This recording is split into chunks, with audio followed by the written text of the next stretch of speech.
السلام علیکم۔ آج کی کہانی کا عنوان ہے بے حیا نظر، گھر کا سایہ یا زہر۔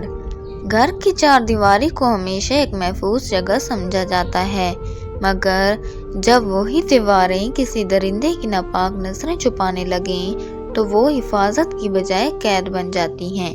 یہ کہانی ہے نورین کی، جو ایک ایسے رشتے کے سائے میں قید تھی جس پر لوگ آنکھ بند کر کے بھروسہ کرتے تھے۔ نورین کی شادی دانش سے ہوئی تھی، جو ایک محنتی اور شریف انسان تھا۔ شادی کے بعد وہ اپنے سسرال میں رہنے لگی، جہاں اس کے سسر ارشد صاحب بھی موجود تھے۔ بظاہر ارشد ایک شریف، نیک اور مذہبی شخص تھا، مگر ان کے دل میں چھپی گندگی کسی کو نظر نہیں آتی تھی۔ نورین ایک سیدھی سادی لڑکی تھی، جو ہر کسی کی عزت کرتی تھی، اور ارشد کو تو وہ اپنے باپ جیسا سمجھتی تھی، مگر وہ نہیں جانتی تھی کہ جسے وہ باپ کہتی ہے وہ اس پر کس نظر سے دیکھتا ہے۔ ناپاک نظر کی پہلی جھلک۔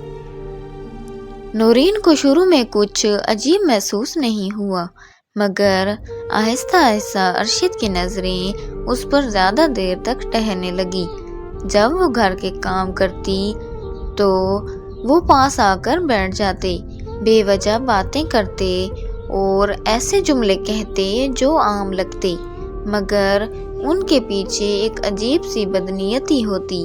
بہو، تمہیں دیکھ کر تو دل خوش ہو جاتا ہے، تم تو ہمارے گھر کی رونق ہو۔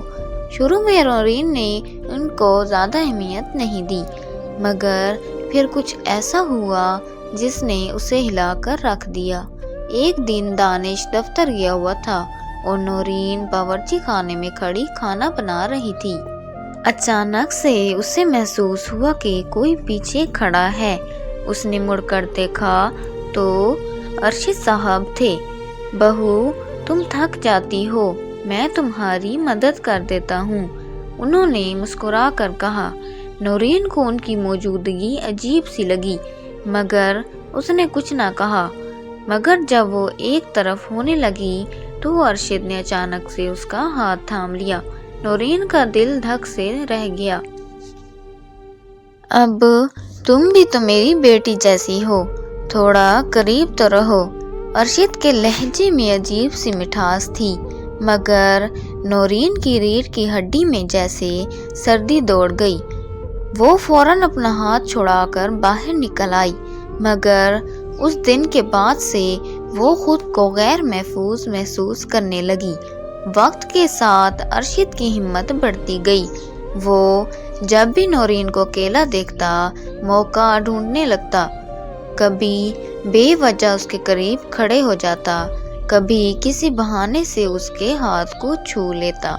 نورین کسی سے کچھ کہہ بھی نہیں سکتی تھی۔ اگر وہ اپنے شوہر دانش سے شکایت کرتی تو کیا وہ اپنے باپ کے خلاف کھڑا ہو جاتا؟ اگر وہ اپنی ساس کو بتاتی تو کیا وہ اپنی زندگی کو برباد کر لیتی؟ یہ خوف اسے اندر ہی اندر کھاتا جا رہا تھا۔ ایک رات جب دانش سو رہا تھا، نورین کی آنکھوں میں نیند نہیں تھی۔ وہ سوچ رہی تھی کہ آخر وہ کرے تو کیا کرے؟ کیا اسے یہ سب کچھ برداشت کرنا چاہیے یا پھر کسی کو بتا دینا چاہیے؟ مگر اگر وہ کچھ کہتی تو لوگ اس پر ہی انگلیاں اٹھاتے۔ اسی سوچ میں تھی کہ اچانک دروازہ ہلکا سا کھلا۔ نورین کے دل کی دھڑکن رک گئی۔ یہ ارشد تھے۔ بہو، پانی چاہیے تھا، انہوں نے آہستہ سے کہا، مگر ان کی نظریں کچھ اور ہی کہہ رہی تھی۔ نورین نے فوراً کمبل اپنے اوپر لے لیا اور کانپتی ہوئی آواز میں بولی، ابھی لا رہی ہوں۔ ارشد کچھ دیر وہیں کھڑا رہا، پھر آہستہ سے دروازہ بند کر کے چلا گیا۔ نورین کا جسم کانپ رہا تھا۔ وہ جانتی تھی کہ یہ سب اب اور نہیں چل سکتا، اسے کچھ کرنا ہوگا۔ اگلے دن نورین نے اپنے شوہر سے بات کرنے کا فیصلہ کر لیا۔ دانش، مجھے تم سے کچھ کہنا ہے، مگر میں ڈرتی ہوں کہ تم یقین کرو گے یا نہیں۔ دانش نے پریشان ہو کر اسے دیکھا اور کہا، کیا ہوا نورین؟ کیا کوئی مسئلہ ہے تمہیں؟ نورین کی آنکھوں میں آنسو آ گئے۔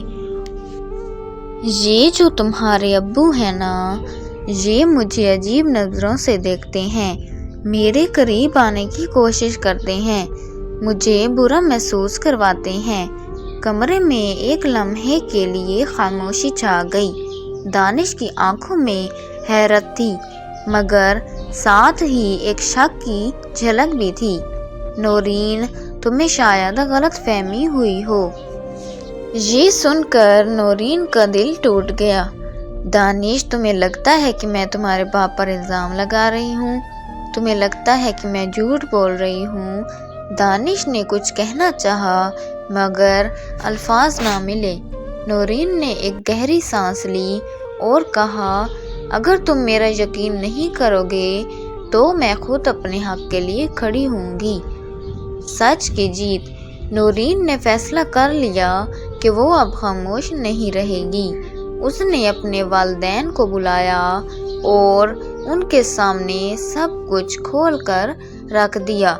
جب بات باہر نکلی تو گھر میں طوفان آ گیا۔ ارشد نے پہلے تو سب کچھ جھٹلانے کی کوشش کی، مگر جب نورین نے واضح الفاظ میں سب کچھ بتایا تو سب کو سچائی کا اندازہ ہونے لگا۔ دانش بھی خاموش تھا۔ اس کے لیے یہ یقین کرنا بہت مشکل تھا کہ اس کا اپنا باپ ایسا کر سکتا ہے، مگر نورین کی سچائی اس کے آنسوؤں میں نظر آ رہی تھی۔ آخر کار فیصلہ ہوا کہ نورین اور دانش الگ ہو جائیں گے اور ارشد کو سب کے سامنے شرمندہ کیا جائے گا۔ یہ ایک مشکل فیصلہ تھا، مگر نورین کے لیے یہ ضروری تھا۔ وہ مزید ایک ایسے گھر میں نہیں رہ سکتی تھی جہاں اس کی عزت محفوظ نہ ہو۔ یہ کہانی ان تمام عورتوں کی ہے جو گھر کے اندر ہی درندوں کے ہاتھوں شکار ہوتی ہیں۔ اکثر وہ خاموش رہتی ہیں کیونکہ انہیں لگتا ہے کہ کوئی ان کا یقین نہیں کرے گا، مگر نورین کی طرح اگر وہ اپنے حق کے لیے کھڑی ہو جائیں تو سچ کی جیت ضرور ہوتی ہے۔ عزت کا محافظ صرف باہر کا معاشرہ نہیں بلکہ گھر کے اندر موجود رشتے بھی ہونے چاہیے۔ اگر وہی رشتے گندی نظروں سے دیکھنے لگیں تو خاموشی توڑنا ضروری ہو جاتا ہے۔